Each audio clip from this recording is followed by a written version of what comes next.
Pernah nggak sih kalian, terutama yang Gen Z, ngerasa udah kerja keras, ikut magang sana-sini, jadi freelancer, bahkan punya side hustle.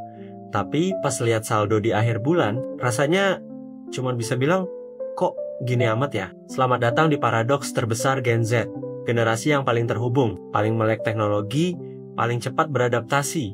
Tapi ironisnya, Gen Z juga generasi yang menghadapi tembok finansial paling tinggi dalam beberapa dekade terakhir. Nah, sebelum kita bahas lebih jauh, gue mau tanya nih, berapa dari kalian yang udah punya penghasilan sendiri, tapi masih sering bingung, uangnya lari kemana? Atau yang udah nabung rajin, tapi kok tetap aja nggak ada progres? Trust me, you're not alone. Jadi gini, sebagai Gen Z, kita punya privilege yang nggak dimiliki generasi sebelumnya. Kita bisa jualan online dari kamar, bikin konten dari HP, bahkan bisa kerja remote untuk perusahaan luar negeri. Tapi kenapa masih banyak yang struggle secara finansial? Ada 4 jebakan finansial yang tanpa sadar bikin kita stuck. Dan yang bikin lebih menarik, jebakan ini unik banget buat generasi kita. Bukan karena kita kurang pintar atau kurang kerja keras, tapi karena landscape ekonomi dan gaya hidup yang jauh beda dari generasi bokap nyokap kita. Dan yang paling penting, di video ini, gue gak cuma mau bahas masalahnya aja. Gue udah nyiapin beberapa solusi praktis yang bisa langsung kalian terapin. Bukan solusi yang muluk-muluk kayak stop beli kopi atau invest in crypto ya. Ini solusi yang realistis dan sustainable buat gaya hidup kita sebagai Gen Z. So, penasaran kan? Apa aja 4 jebakan finansial itu? Dan gimana cara kita bisa navigate around them? Stay tune sampai akhir video. Karena informasi ini mungkin bisa jadi game changer buat finansial kalian di ke 2025. Oh iya, buat yang baru pertama kali nonton, jangan lupa subscribe dan nyalain notifikasi biar update terus sama konten-konten finansial yang gue share. Let's grow together and see you in the next segment.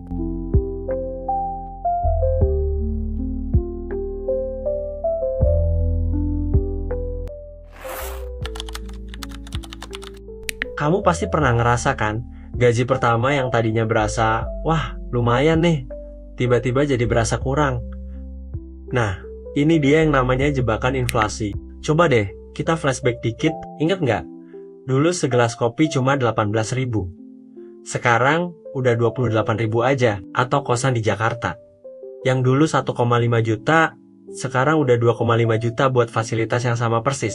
Yang bikin nyesek, kenaikan gaji kita nggak secepat kenaikan harga-harga ini. Jadi, meskipun di kertas gaji kita naik, daya belinya justru menurun. Ibarat kata, kita lagi lari di treadmill finansial. Capek lari, tapi tetap aja di tempat. Gimana caranya mau nabung buat masa depan kalau buat hidup hari ini aja udah ngos-ngosan? Kita udah rajin nabung, udah coba investasi sana-sini, tapi kok rasanya masih jauh banget ya dari mimpi punya rumah sendiri. Ini fenomena yang dialami hampir semua Gen Z. Coba deh lihat, rumah tipe 36 aja di pinggiran Jakarta udah tembus 800 juta. DP 10%-nya 80 juta. Cicilannya bisa sampai 7 jutaan per bulan selama 20 tahun. Gimana nggak pusing coba? Yang bikin makin miris, kenaikan harga properti ini kayak kereta ekspres yang nggak mau nunggu-nunggu kita. Sementara gaji kita, ya masih jalan kaki santai aja. Bayangkan, kita udah hemat mati-matian 5-10 tahun buat ngumpulin DP. Pas uangnya udah kekumpul, harga rumahnya udah naik lagi. Rasanya kayak ngejar bayangan sendiri ya. Jadinya apa? Kita terpaksa jadi bagian dari generasi perental abadi. Tiap bulan bayar sewa kos atau apartemen studio yang sempit. Yang sebenarnya sama aja kayak kita nyicil rumah. Tapi buat orang lain. Sedih nggak sih? Tapi bukan cuma soal rumah aja nih. Pekerjaan yang stabil dengan jenjang karir yang jelas, di era gig ekonomi kayak sekarang, itu juga udah jadi barang langka. Banyak dari kita yang kerja project by project. Atau bahkan juggling beberapa kerjaan sekaligus. Coba deh scroll feed medsos kalian. Pasti nemu teman yang lagi liburan ke Jepang, influencer yang unboxing iPhone terbaru, atau konten lifestyle mewah lainnya. Enak ya lihatnya? Tapi tunggu dulu. Tanpa sadar, konten-konten seperti ini menciptakan FOMO, fear of missing out. Kita mulai membandingkan hidup kita dengan highlight reel orang lain. Kok hidup gua gini-gini aja ya? Kapan bisa kayak mereka? Nah, di tengah rasa tidak puas ini, muncul berbagai tawaran menggiurkan. Pay later dengan janji beli sekarang, bayar nanti. pinjol yang promosi, dana cair 5 menit. Semuanya dikemas dengan sangat menarik. Seolah-olah ini solusi instan untuk gap antara keinginan dan kemampuan finansial kita. Tapi ingat guys, kemudahan ini bisa jadi jebakan. Bayangkan, kita beli barang karena FOMO, pakai paylater karena tergiur cicilan ringan, ternyata ada pengeluaran mendadak. Akhirnya, untuk nutup cicilan paylater, kita pinjam dari pinjol. Bunga membengkak, tagihan menumpuk, stres pun datang. Coba bayangkan, pekerjaan entry level yang dulu jadi batu loncatan karier kita, sekarang perlahan-lahan mulai digantikan sama kecerdasan buatan. Chatbot yang bisa nulis konten, AI yang bisa bikin desain, bahkan robot yang bisa menganalisis data kompleks dalam hitungan detik. Nah, ini bukan cerita sci-fi lagi ya, ini udah jadi realita yang bahkan generasi milenial aja baru mulai ngerasain dampaknya. Kalau dulu, orang tua kita bisa bertahan dengan satu profesi sampai pensiun. Sekarang kita mungkin perlu ganti profesi 5-7 kali sepanjang karier kita. Ketidakpastian karier ini berdampak langsung pada rencana pensiun. Gimana caranya merencanakan dana pensiun untuk 40 tahun ke depan? Kalau kita bahkan nggak yakin pekerjaan kita masih ada atau tidak 10 tahun lagi. Beban untuk memastikan hari tua yang layak kini 100% ada di pundak kita sendiri.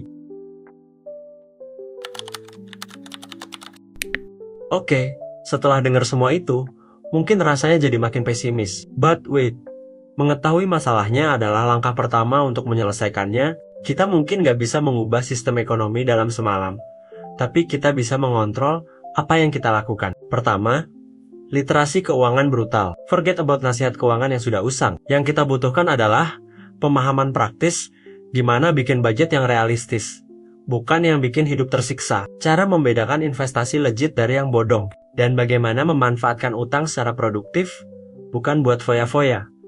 Kedua, multiple income streams is the way. Jangan cuma bergantung pada satu sumber penghasilan. Kalau kerjaan utama kamu berisiko, mulai deh cari side hustle yang align sama passion kamu. Tujuannya bukan buat hedon, tapi untuk membangun safety net finansial yang solid. Ketiga, power of community. Trust me, kamu nggak sendirian dalam perjalanan ini. Cari komunitas atau teman yang bisa diajak diskusi soal keuangan. Sharing pengalaman dan saling support, itu efeknya luar biasa buat pertumbuhan finansial kita. Keempat, dan mungkin yang paling penting, redefinisi sukses. Maybe sukses itu nggak harus punya rumah mewah atau mobil sport di usia 30 tahunan. Bisa jadi, sukses itu adalah hidup tenang, tanpa utang, punya kebebasan waktu, dan bisa ngejar passion tanpa khawatir soal uang. It's totally okay to create your own definition of success.